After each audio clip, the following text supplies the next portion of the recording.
When I think about queer justice right now, I think about things like healthcare, for instance, right? We're fighting so many battles around preserving access to healthcare for queer people, for trans people. We need Medicare for all. We need universal healthcare for people, right? And so I think fighting for universal programs that benefit the working class, if you free up resources for people, they can live better lives. So fighting for that, I think, is really, I think that's the priority.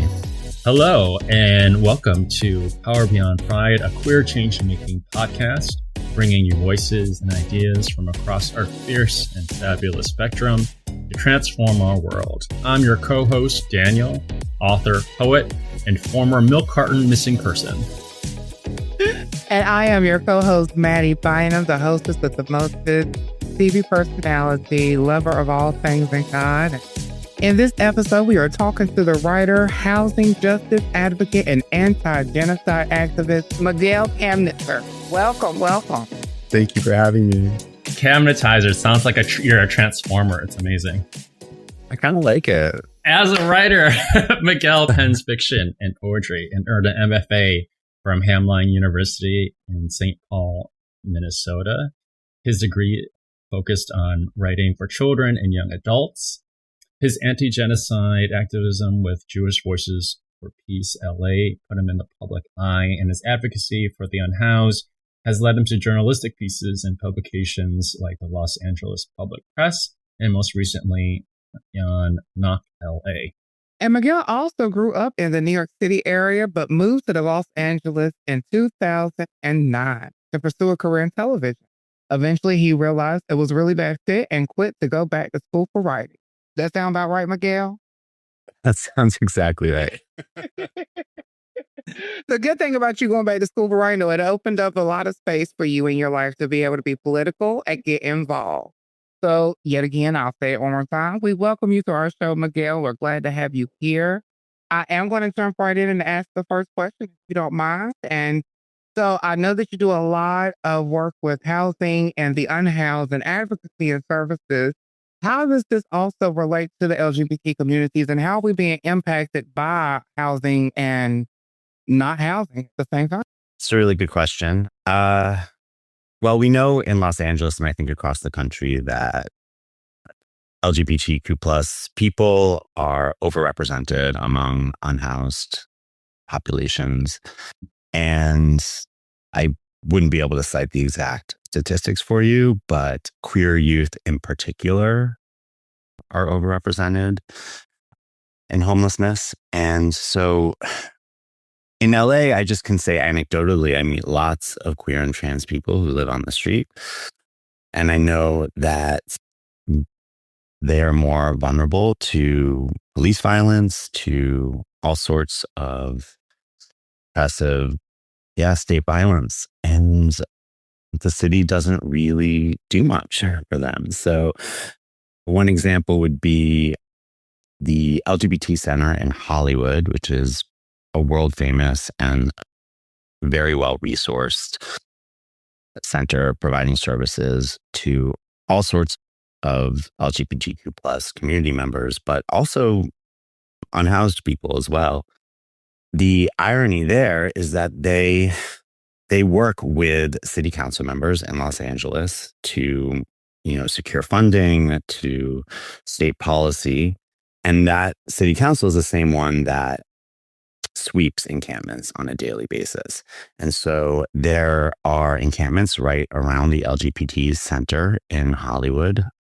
And those encampments are populated by a lot of queer youth because they go there thinking that they'll be safer there than in other parts of the city. But they would be targeted really aggressively by police and sanitation sweeps. And the center didn't do anything to stop that. And to make it even more ironic, the city council member of that district that the center is located in Hollywood for a long time was this man, Mitch O'Farrell, who's also gay. And he didn't care about the poor queer youth in his district. And so basically, I'm just saying that when it comes to LGBTQ plus policy around housing in places like Los Angeles that are famous for being these liberal bastions, it's really class divided.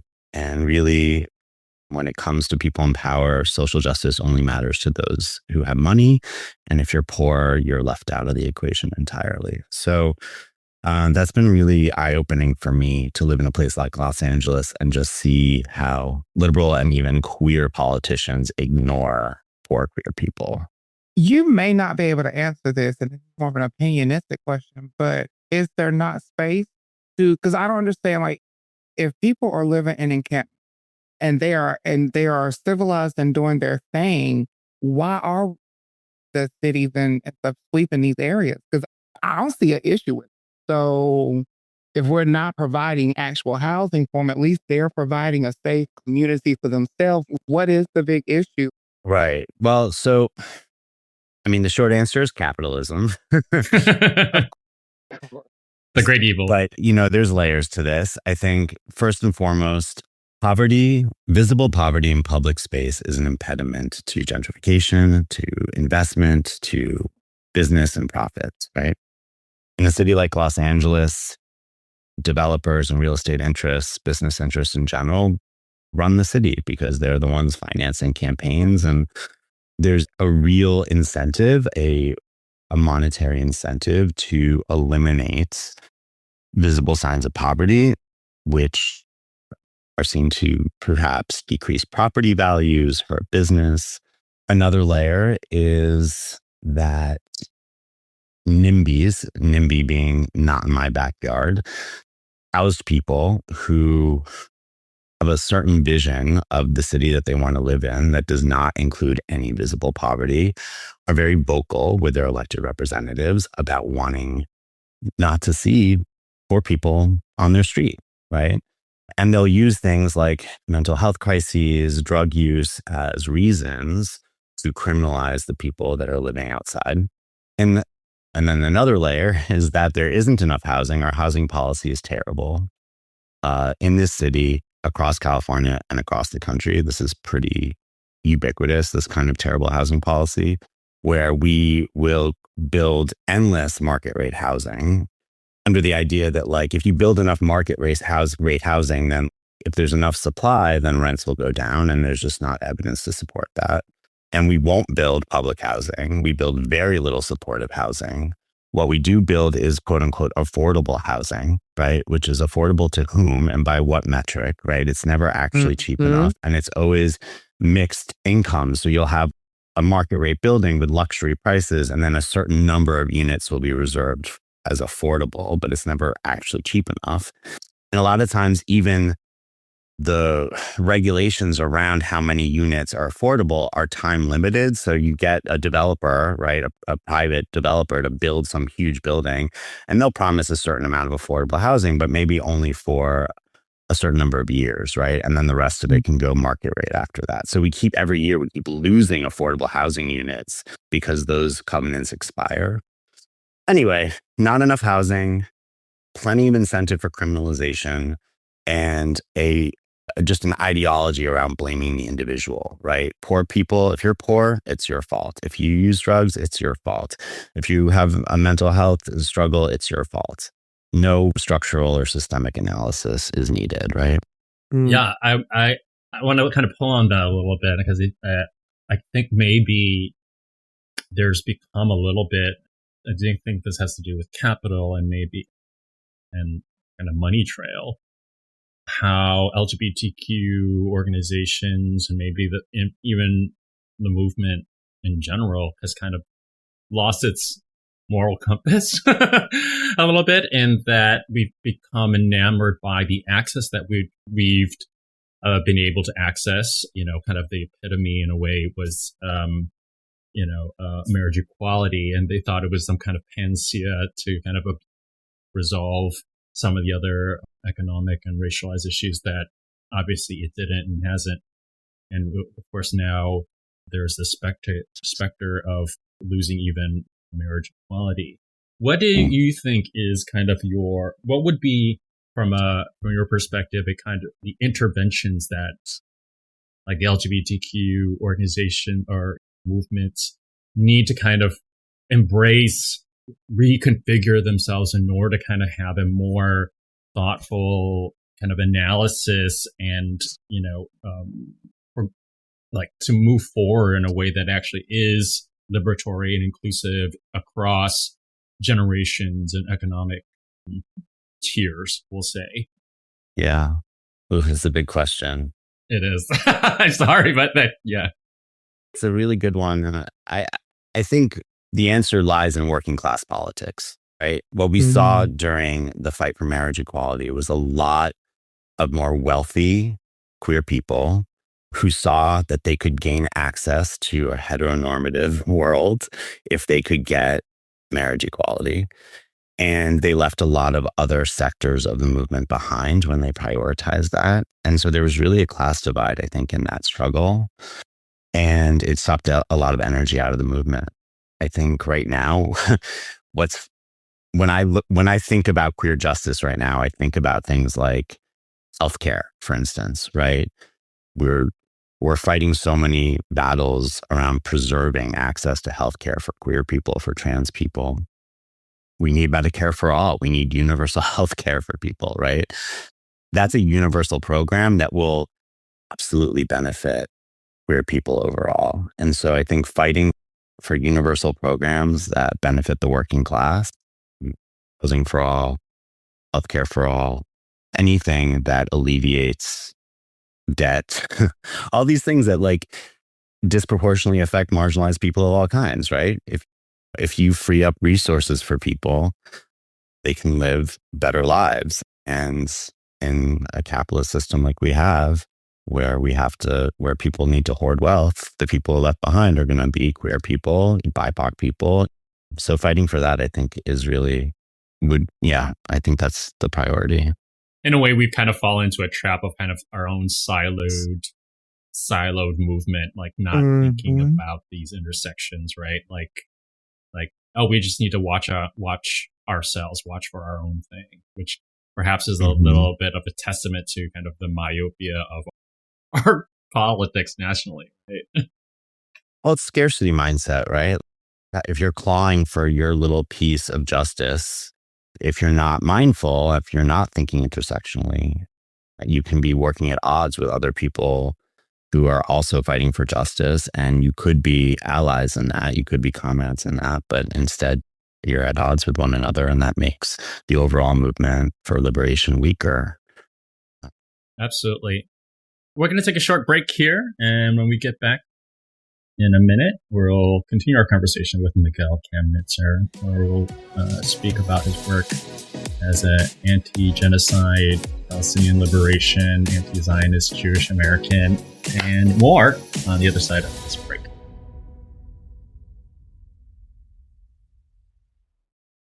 All right, welcome back to this episode of Power Beyond Pride, a queer change-making podcast. And I, your co-host, Mattie Bynum, I'm sitting here with the beautiful activist and writer, Mr. Miguel Camnitzer. Well, Miguel, I love the fact that you joined the Jewish Voice for Peace and it back here recently in 2023. Can you give us a little background about what that organization is and does? Sure. So Jewish Voice for Peace, it's a US-based organization that's the largest progressive anti-Zionist Jewish organization in the world, fighting for Palestinian liberation more broadly, and certainly for the last year and a half, fighting specifically to end the genocide in Gaza. There's chapters and pods across the country. I'm in the Los Angeles chapter, which had existed for a long time, but really changed quite dramatically after October 7th, 2023. There was a huge influx of new members, including myself. And so we've been building this new infrastructure to hold all of this energy and all these new members, and working locally on a variety of efforts, and then connecting with the national strategy, which I can talk more about. But it's been a challenging and rewarding experience for me, and ties into my own family history, which I can also talk about. Yeah, why don't you tell us about kind of how your history, familial, your personal identities, and kind of how is that informed and kind of maybe given fervor and urgency to kind of the work that you're doing? So my father's side of the family are Holocaust survivors. My father is going to turn 88 this year, and he was born in Germany. His family's Jewish, and his parents fled with him when he was an infant in early 1939. Uh, and the only place they could get a visa was Uruguay. So they moved to Montevideo, and he grew up there. And Spanish was more or less his first language. He spoke some German at home with his parents, but he very much to this day identifies as Uruguayan, as Latin American. It's a point of pride for him. He's also very secular. He's an atheist. He was bar mitzvahed as a child, but was never practicing as an adult. And my mom is not Jewish, so I grew up in a blended family. So Judaism for me as a child was something that was rooted in the stories of their escape, but not something that was rooted in ritual or tradition or faith. And that combined with the fact that I actually grew up in a very Jewish suburb of New York City. So everyone around me was much more, honestly, just much more Jewish than me. So I just felt I didn't really identify as Jewish. I got to be honest with you. I just didn't. And I understood our roots in the Holocaust, that epic story that was kind of like a touchstone for me and my family. But it just, maybe it's back to that imposter syndrome we were joking about earlier, but I just felt like, how do I identify as Jewish when I'm not practicing? We celebrated Christmas because I had half siblings who weren't Jewish, and they were celebrating Christmas, and we just wanted to be a unified family. So we just kind of settled on that. And so anyway, that's sort of the background. And then October 7th happens. And here we have a genocide unfolding, live streamed on our phones, the most horrific violence I've ever seen in my life. Every day, every time I picked up my phone. And it's all being done in the name of my family, more or less. And I remember on October 8th, I was hanging out with some friends of mine, an older lesbian couple, both Jewish, both affiliated with Jewish Voice for Peace, which I knew a tiny bit about this organization, but not a lot. And we were having lunch, and they were like, oh, there's this Jewish Voice for Peace national call, like an emergency call to talk about what happened yesterday. And so we got to go. And I was like, what is that?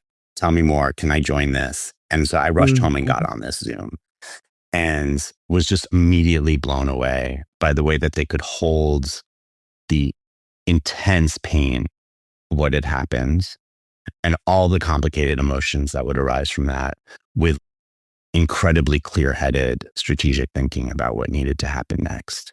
And I'd already done a lot of political organizing in other spaces, but there was something so impressive about the way they framed everything, even in a time of crisis. And so I was just really inspired. So I joined the organization, and I talked to my father around that time, and I was sort of explaining how I was feeling. And my dad is an artist and an educator and very political. He has never been shy to express his opinion. And I was talking to him about the genocide. This must have been in maybe December of 2023. And he was just like, for the first time in my life, I feel like I don't have a voice. He was like, I don't know what to say. I am just struck with this feeling that, I don't remember the exact words, but something along the lines of like, all of those people died for nothing, meaning that the Holocaust didn't give us the lessons that it was supposed to give us. And that even he, with all of his political awareness, maybe naively, so many of us did, felt like those lessons had actually been learned. That never again really meant never again. And yet we're being confronted with the fact that no, those lessons were not learned. Even among your general liberal public in this country, those lessons were not actually learned. And he didn't know what to do. And I think in that conversation, I just felt even more motivated to be like, okay, if someone like my dad doesn't know how to take action, he doesn't know how to speak to this issue right now, it's too painful, it's just turning our worlds upside down, then I need to do something. And yeah, I don't know. It's been really hard. It's been really hard to see all of our efforts. We're trying really, really hard, everything we can here in the US to dismantle the US support for this genocide, which we think is critical for allowing the state of Israel to continue what it's doing. We don't think that it could continue what it's doing without billions of dollars of US monetary support and all of the weapons packages that keep being sent and all of like the ideological support that our political establishment gives Israel. So if we can attack that, if we can tear that down, maybe we can make an impact and begin to end what's happening. But our efforts, maybe they're making some progress, but things just keep getting worse. And it's really hard to maintain hope in this environment. And that's what I'm personally working on right now, is how to stay hopeful. I definitely understand. And I do want to circle back just a little bit too while we're on this topic. In this political climate that we're in and everything going on, what are some of the challenges that Jewish Voice for Peace is having to deal with as they are trying to be peaceful, but also at the same time be proactive and get stuff done with everything going on? Oof. So, well, one challenge is that under the Trump administration, we're facing unprecedented repression of our movement. Mm. So our ability to take public space, to speak on the issues, to engage in civil disobedience, to engage even in peaceful protest is being criminalized really aggressively. And for our Palestinian comrades in this movement, they're being specifically targeted, in some cases abducted and disappeared in just ways that are just so chilling. So we're operating in this environment that is pretty terrifying, to be honest. We're also seeing that a year and a half of public pressure, mounting evidence, international consensus that what's happening is a violation of countless international laws and also just ethically and morally horrific.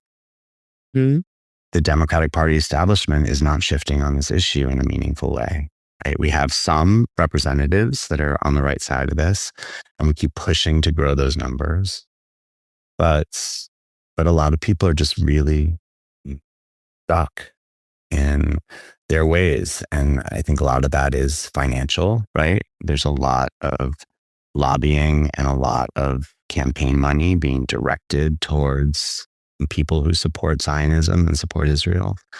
So yeah, the challenges are really hard. I mean, the overall strategy, as I understand it, for the national organization is like this kind of 3-pillar strategy. So viewing the fact that the US support of the state of Israel is critical for the occupation and apartheid, ethnic cleansing and genocide to continue. We look at it, there's like a political pillar, financial pillar, and a narrative pillar. Right? And so the financial would be all of the money that's going in and out of politics, all the money that's flowing to Israel, all of the weapons that are flowing to Israel. The narrative is probably the one that resonates for me, which is just the idea that like so many American Jews are raised to believe that Israel is the thing. It's the backup plan, right? It's the thing that will keep us safe in the worst case scenario. And for a lot of American Jews, Israel is really foundational to their self-identity as being Jewish, as being an American Jew. So it's really hard to dislodge them of that or to get them to see that what they've been taught perhaps is a lie. And that actually what Israel is doing is not keeping any of us safe. It's actually endangering all of us. And so that's one of the reasons why it was really important to me to like stand up and be a visible anti-Zionist Jew, because if there's enough of us speaking out and saying, hey, Zionism is not Judaism. Zionism is actually betrayal of our values. Then all of the entities, all of the people in power that are trying to sell us this story that we must support Israel to ensure Jewish safety, that we can like break that apart and that can no longer help support what's happening. And I think we made some inroads in that, but there's a lot more work to be done. 100%. We can definitely keep on going. We're going to take a quick short break here. I don't know why I said quick and short there, but we'll take a quick break. And when we get back, I'd love to talk a little bit about hope, because we need that. And get to know a little bit more Miguel, especially as a writer. So we'll be right back.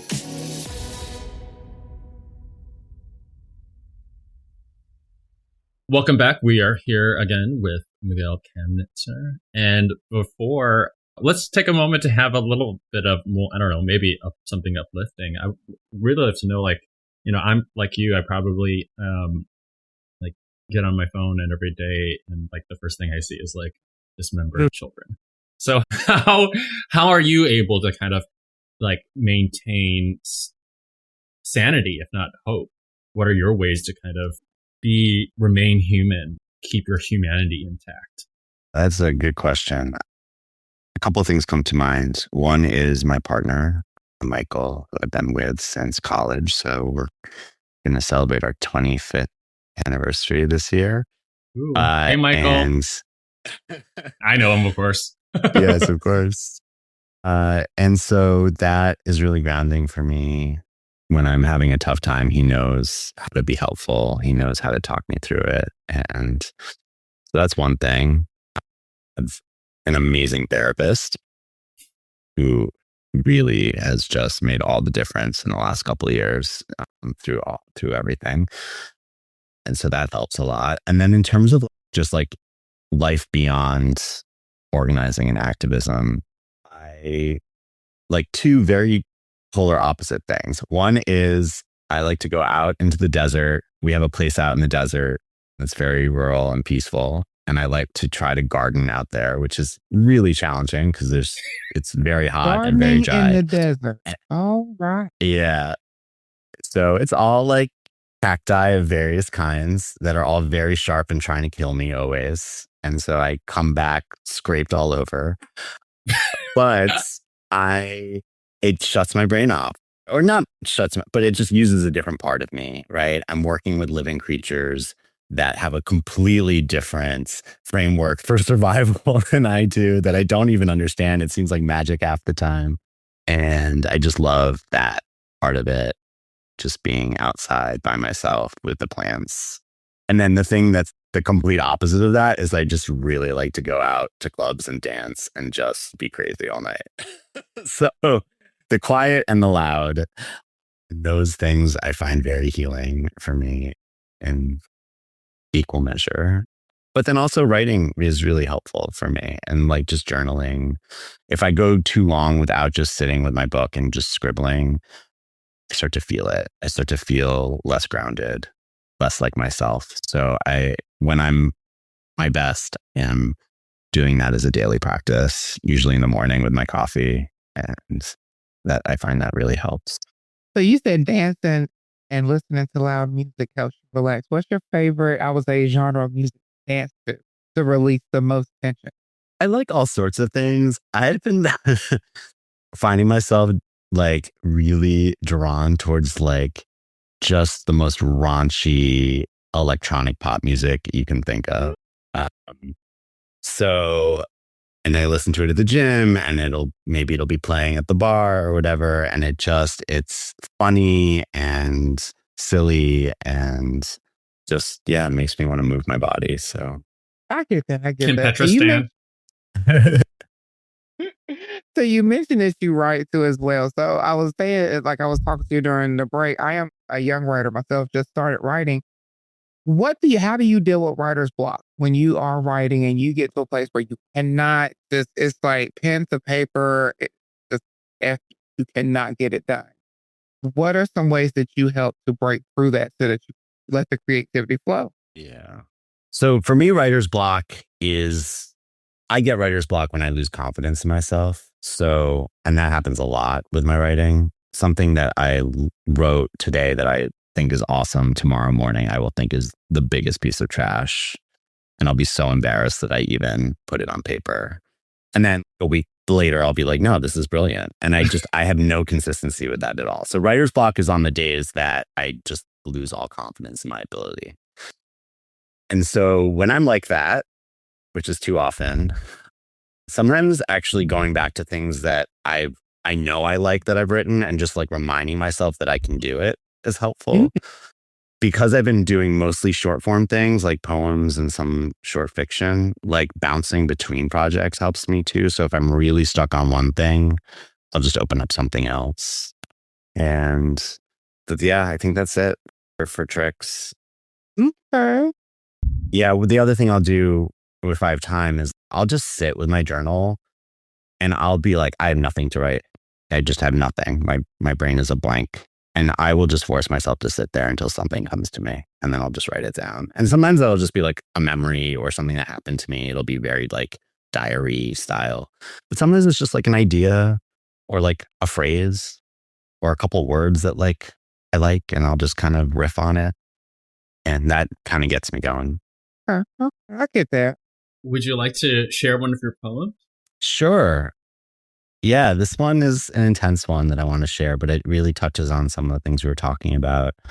I wrote a poem on October 7th, 2024, right? So a year after the genocide had begun and my life had changed a lot. And that was a really intense day, the anniversary, because I just kept reflecting on all the things that hadn't changed, all the things that had gotten worse, and trying to just reflect on the ways that I had changed and the struggle to keep hopeful and what this fight is all about. And it kind of started as a diary entry and then it turned into almost like a prose poem. So I'd be happy to read it for you. Yes, please. Yeah. I don't do a lot of performing of my poetry, so hopefully I can do this in one take. We'll see. Okay, so yes. This poem is called Homework, and I wrote it on October 7th, 2024. For homework one time back in middle school, I interviewed my Oma about escaping Germany in 1939 with her 1-year-old baby, my father. I still have the old printout, and now I can't stop reading it, looking for answers that aren't there. Her final quote is, I have a family that I love, and he loves me. I'm happy, and the war is over. I bet my teacher gave me a good grade, but I wish kid me was a better interviewer because the war wasn't really over, was it? And I forgot to ask her which camps they died in, and now she's also dead. I never even asked her if she thought it could happen again, or what to do if the next time they do it in my name. Mom isn't Jewish, and Dad grew up to be an atheist, so what does that even make me? Our blended family chose Christmas, but Dad said there will be no tree in this house. We invented new traditions. Instead of hanging glass ornaments on branches, we molded them by hand from white clay that you bake in the oven. We painted sloppy eyes on lumpy creatures and gave them names and hung them on strings that we taped to the mantel above the busted fireplace that we filled with supermarket poinsettias. Somebody please do the math for me and quantify how much luck was required back in 1939 to be able to fast forward half a century and manifest a child in the suburbs cutting snowflakes out of Post-it notes and hunting for presents hidden in cupboards, which was the game our family made up since we had no tree to put them under. It's absurd to me that I even exist, but I guess each human being is a product of uncertainty, random events, narrow escapes, chance meetings. At birth, the probability curve collapses into observable reality like quantum physics. I'm not smart enough to calculate the odds, but anyway, here I am. This was the year I put ambivalence aside and started calling myself a Jew without all the nervous caveats, while at the same time the most brutal empire in human history was funding the extermination of an entire people under the banner of my newly reclaimed identity. Also, this was the year I put my insecurities aside and started calling myself a poet, which is honestly a ridiculous thing to call myself when the real poets are being blown to pieces and buried in rubble by bombs I paid for with my taxes. I want to die as a whole, not in pieces, the little boy said to the reporter. What are made-up poems even good for if a single sentence from a real-life kid can crack me open like that? Did you know every human life is a universe? Judaism teaches us that. Save a life, save an entire world, they say. I mean, we say. My skull can only hold a few pieces of the horror at a time, but supposedly there's a whole universe crammed in there too, and it would spill right out on the concrete if someone cracked it open. I really want to know what's in there, but I never will, because they'd have to die for me or you to see it. I don't think a person should have to die for us to see their universe. Haven't we already spilled enough universes? How many tens of thousands will it take before we all agree we see starlight? However many pieces of this history I can hold today, or you can hold today, in our crowded little skulls, doesn't feel like enough, does it? It can never be enough, can it? But it has to be. Don't you see? It has to be enough, because if we try to hold on to it, all of it at once, we'll crack, and we can't crack now because, come on, my love, get up. It's time to fight. And that's what I wish I'd asked my Oma about in middle school, because for a new universe to be born, it takes a lot more than a bunch of luck and quantum physics. It takes more than love. It takes resistance. That's so tremendous. Thank you for sharing that. Beautiful. I really love that. Absolutely. Beautiful. And I will help you find a place to get that published. I'd appreciate that. No, I was just going to say that was very beautiful. And I hope I'm not overstepping, but I think your Oma is looking down smiling. And very, very, very definitely do feel that. I hope so. I'm actually wearing a memento from her. She wore this every day of her life. It's like a little watch on a chain with a little amulet on the back. And I've had it since she died. And I wear it at times like this because it makes me feel connected to her and that whole story. I love it. I love it. That's so great. And thank you again for sharing that. We're kind of running out of time, but we want to get you some rapid fire. Yeah. Rapid fire questions. Yeah. Or to get to know you a little bit better. Are you ready to take the plunge? Oof, I think so. Let's do it. All right. So look at with Okay. these questions, I need you, Miguel. Don't think. Just say the first thing that pops in your head, even if it's crazy off the wall. We will edit that out later. Don't worry about it. Side note, we really won't. Okay. It'll be out there for everybody to hear. All right. So, first question. One song that is your go-to shower song. What do you belt when you are rub-a-dub-dub? Oh my goodness. Anything by Ava Max. Love Ava Max. Right? Her recent song, Spot a Fake, is fucking awesome. I just cursed. It's okay. Yeah. What's one quality you look for immediately in other people that you want to know? Curiosity. Okay. And let's say, what would you want your legacy to be? What do you want to be remembered by? Being part of a movement for liberation, being part of resistance, and not giving up. What's a skill or a talent that you're proud of? No imposter syndrome.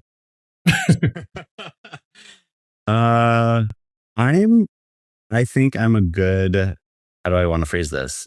I'm good with engaging in conflict, difficult conversations. Okay. And when you are leaving that dance party at 3 a.m. after you done danced out all your sweat and nerves, what is your go-to comfort food? Because you know you got to go get something to eat after. There's an awesome, I know I'm in LA, but there's an awesome New York style pizza place that delivers till 3 a.m. And in the Uber ride home, I'm on DoorDash ordering myself a pizza to show up at my door as I get home. And then I eat way too much of it before I pass out. You could take the kid out of New York, but the New York driver out of the kid. I love it. I love it. And kind of along those lines, I don't know if you're a cook or not, but what's a dish that you're great at making? I am pretty awesome with pasta sauces of all kinds. So I can make a mean pesto, a mean marinara, anything along those lines. Yeah. I'm coming over for pasta. I love me some good It's pasta. going to take a while. Miguel, thank you so much for coming on today. We had such a wonderful time talking to you. I will say that. And I definitely love the poem that you recited. And before we do jet out of here and leave, I do want to ask two quick questions. How can we get involved with the Voices? Jewish Voice for Peace. Yeah. There you go. Praise the Lord. And what can we do to also help with encampment people who are the unhoused? Mm-hmm.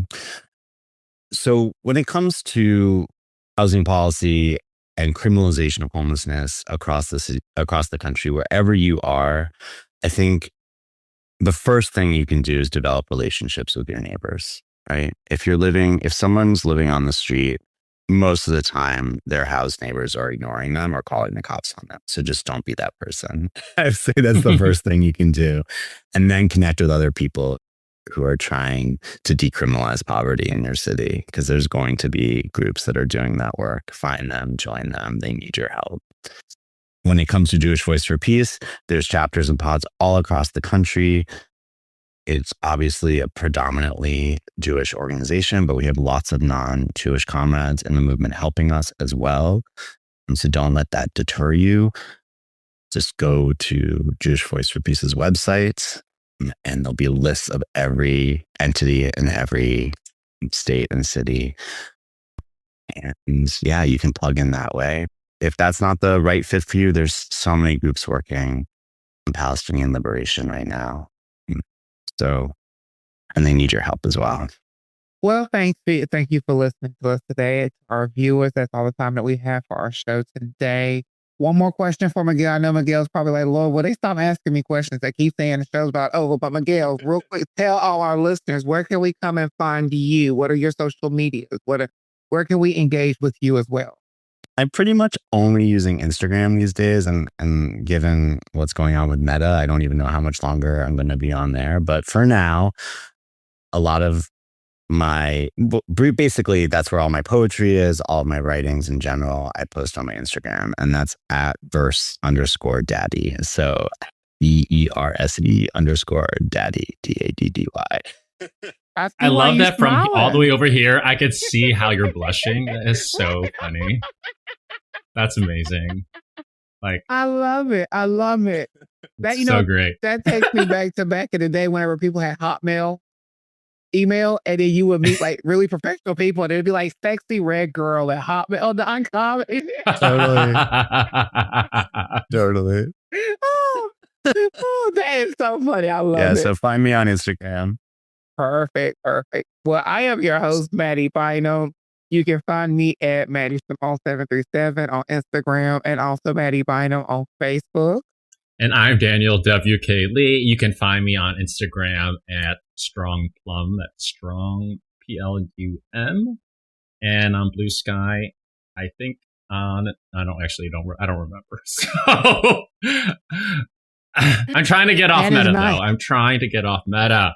Yeah. So I want to thank our guest again, Miguel Camnitzer, for joining us today in today's fantastic conversation and sharing so much.